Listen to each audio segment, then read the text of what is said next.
class. Today I'm here with my cat Oliver to show you how to complete your asynchronous work for today, which is the Google form called Theme in Art. So what I would like you to do before we get started is make sure you have Google Classroom opened to my class. So that way I can help you along with this assignment. So you can pause the video if you need to. Go ahead and open up that tab. Make sure that you are in a comfortable place where you can focus, and we will get started. All right, let's start with our learning target. It is, I can determine the theme of a text. This is the learning target that we worked on last week, and we have worked on Monday as well. We are actually going to expand our thinking on theme a little bit more today. You guys have blown me away with your ability to understand theme and determine what the theme is of any text that we read. You guys have done such a great job. I'm super impressed by all of your hard work. So I just want to expand your thinking a little bit more and kind of bridge the gap between where we are now and the expectations for when you get to high school. So this is going to kind of be the middle ground between how you guys have already become experts at themes, especially one sentence themes, and we're going to expand that more into more abstract themes today. Our essential question, as you know, is how has mythology shaped the modern world? We've been reading so many myths lately and determining the theme of them. We have explored how much our society is inspired by these myths, and also the themes that are in the Greek mythology that we've been reading are still definitely relevant today. So let's quickly review our definition of theme, which is theme is a universal message of a story. We all know the definition. At this point, we're going to expand our thinking. So rather than only focusing on the message, which is typically cause and effect, or what did the character learn, we're going to expand it to also be what are the ideas presented in the work of art or the story.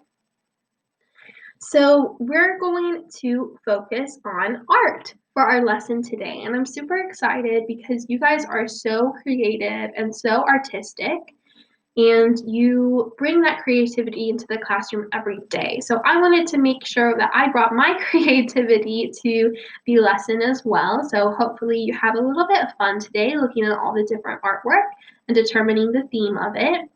I also want to mention that at the very beginning of the school year, we talked about narratives. And for our narrative unit, we focused a lot on art and how art can tell a story.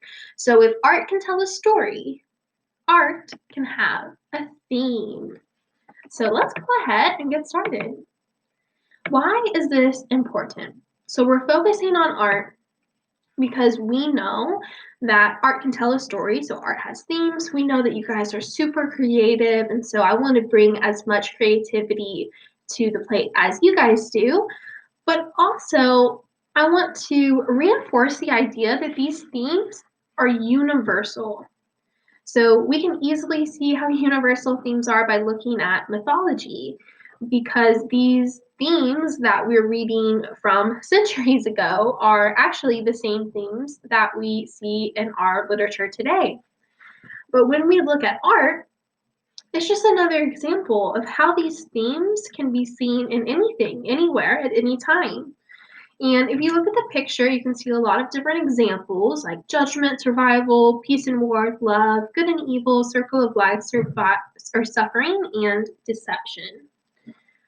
So these are all examples of universal themes. They can apply to stories in a book, they can apply to a short story, they can apply to a movie, they can apply to a song, they can apply to art. So themes allow us to find deeper meaning in art. What I mean by that is if you're trying to determine the theme, you're going to have to look at that artwork really closely and actually analyze it.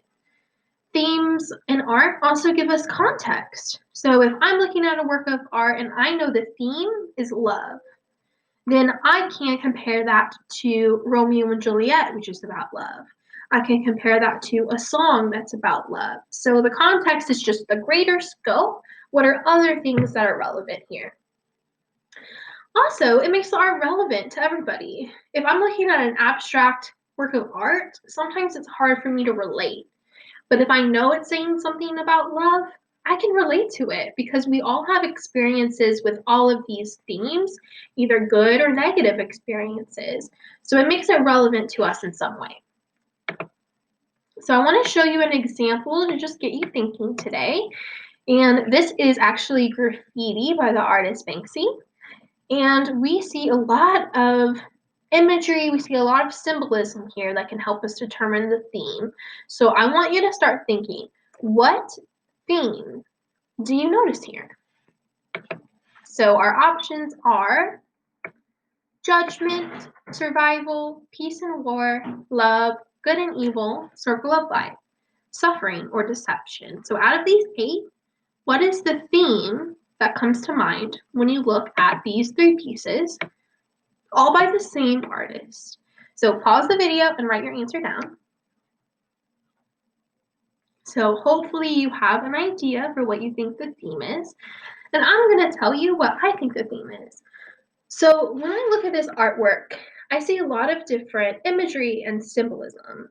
I see a lot of people who are in the army. I see a lot of symbols that represent peace, right? So I see a peace sign. Peace sign represents peace, but it's red and it's dripping and it looks kind of like blood. So I'm wondering, what kind of message is he trying to send here? Because the message or the ideas presented in it are going to be the theme. So I definitely clearly see war, from the weapons to how people are dressed. But I also see peace. I see the peace sign.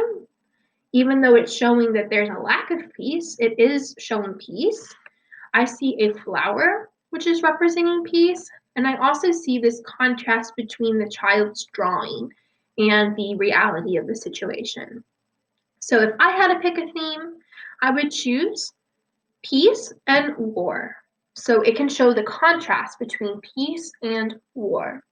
So that's my thinking and how I got there. Hopefully you chose the same thing and got there a similar way. So I want to talk about, what does theme look like in art? So the answer is, it looks really similar to literature. So everything we've been doing so far applies to artwork just as much. And I have some guiding questions I created to help you start thinking about what is the theme. So the first one is, what does the art depict? Is it a landscape? Is it abstract? Does it have people? What are they doing? The other thing is, how does the artist use stuff like colors, symbolism, symmetry, contrast, texture, shading, and scope to make the viewer feel something? So you don't have to remember all of those. These are just guiding questions where if you get stuck, come back and look at these guiding questions and maybe it can help you think of something. And then what's the larger context? Just like I was saying, if you know the theme is love, you can compare it to other things about love. It's the same here. So what I would like you to do now is open the Google form on Google Classroom and get started by watching the video. So go ahead and go to Google Classroom. Go to classwork, week 16, Thursday, December 10th, theme and art. Click on that form. The first thing you should do is always read the directions and then watch the video. Once you're finished watching the video, come back so we can unpack it and get started on this assignment.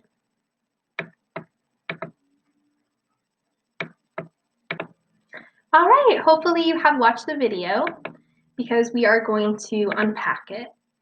So he was talking about how themes are always present in art. I want to let you know that an art piece can have multiple themes, but for the purpose of this assignment, you will have to choose one theme. And I am giving you options. This is the first time we are analyzing art for theme, so I did give you multiple choice options to choose from. But he did give you some common themes. So this is a list of the 5 common themes. He went through them, explained what they mean, explained the context, the bigger picture behind these. and then actually showed you an example. So if you were watching the video, hopefully you paid attention to his examples. His examples will definitely help you when you actually start the assignment. So I want to take you through the first example so we can do it together. So I'm going to show you how I would think about this if I were completing this assignment and what answer I would come to. So this is the first artwork that you'll find on the Google form. And the first thing that I like to think about is, what does this artwork depict? I see two women and I see a child. The two women are clearly the focus. They're in the foreground of the picture. I see that they look very similar, if not the same, right? They are just dressed differently and they have different hair color. So I see one is dressed in black, the other white. One has blonde hair, the other has brown hair. One has white flowers, the other darker flowers. So it's showing that they're similar. It's also showing that there's a big contrast between them. So there's something significant in this contrast. Typically, if you see black and white, that's a good indication that there is some sort of contrast that it's depicting. And then I also noticed something interesting, and that is that they are connected. They have their hands connected up here, they have their feet connected down here, and it's showing me that they have some sort of connection. So the two people maybe represent something and shows how those two ideas represent. That's what comes to mind for me. So I want to look at some of these examples from the guiding question. We talked about colors. Let's talk about symmetry. I see asymmetry here in that the cups, one is up, one is down. The feet and the hands, one is up, one is down. The flowers are asymmetrical. So it's almost like it could be perfectly symmetrical easily. But the artist specifically made sure that there was asymmetry here. So my question is why? Why is it important to show that these two people, or what they represent, is connected, but there is a big contrast here? So we can also look at the artwork, at all of these little different clues, like I see a skull, I see spikes, I see barbed wire, I see buildings, I see a car. So there's so many ideas to unpack here. You don't need to spend forever looking at this art piece. Just look at the art piece, get a somewhat of a sense of what you think the author or the artist is trying to convey here, and then you can look at the choices. It's always important to look at the artwork first, because you should already have your own ideas in your head before you look at the answer choices.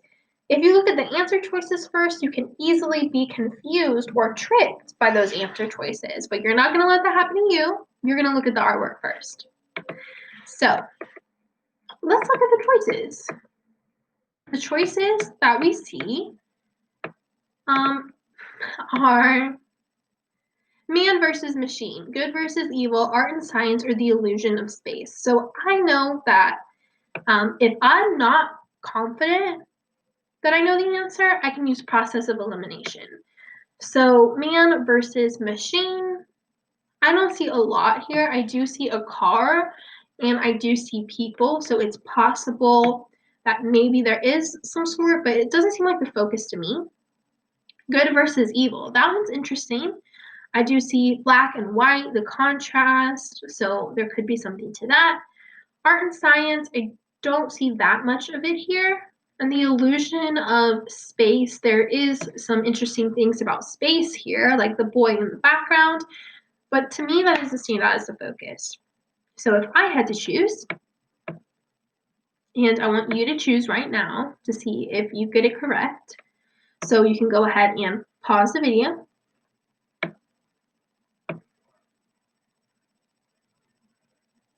Okay, so if I had to choose, I would choose good versus evil, and that would be correct.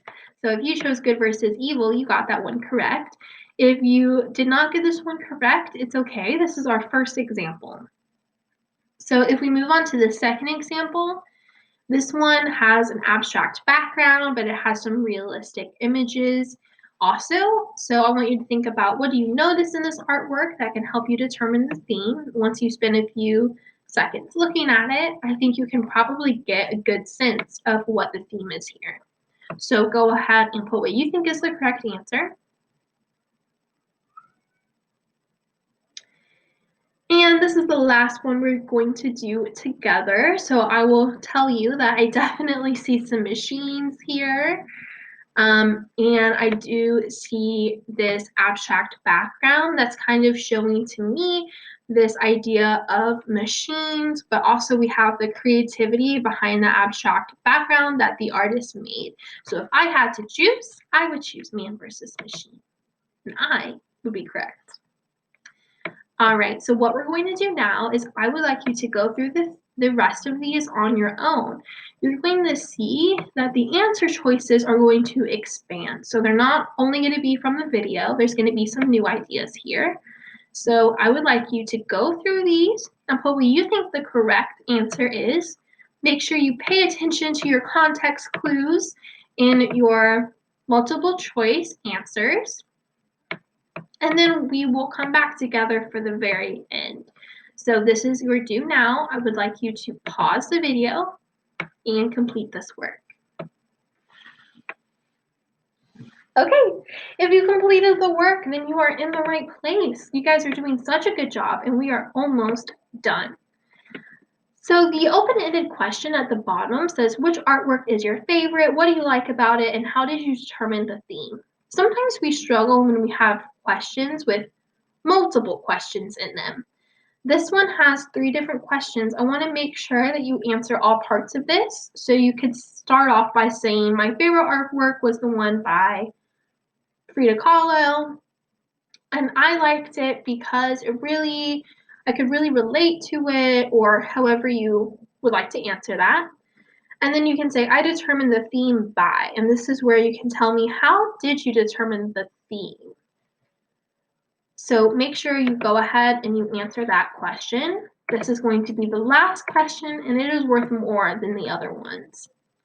At the very bottom, I say that there's many different themes. If you can make an argument for a question you got wrong, please reach out to me, and I will definitely consider giving you credit for that question. So like I always say in class when we're talking about themes, there's many different answers here. So if you want to advocate for yourself, I'm 100% willing to listen and to take it into consideration. So keep that in mind. I want to remind you, I do have office hours, or you can send me an email if you need anything. Just because we have asynchronous days doesn't mean that I'm not available to help you. And then I really wanted to remind you that Spirit Week is next week, so I hope to see more of you with your cameras on so I can see how you are celebrating Spirit Week. And tomorrow is just a self-care day. So once you are done, which hopefully at the end of this video, you will be 100% complete with this assignment, you can take a break. You earn that break. You take that self-care day, you do something fun for you. So if you need anything, reach out. Thank you guys so much for all your hard work this grading period and really this entire half of the school year. I feel very grateful to have you guys as students. And like I said, I'm always available if you need anything. So thank you guys so much, and I'll talk to you soon.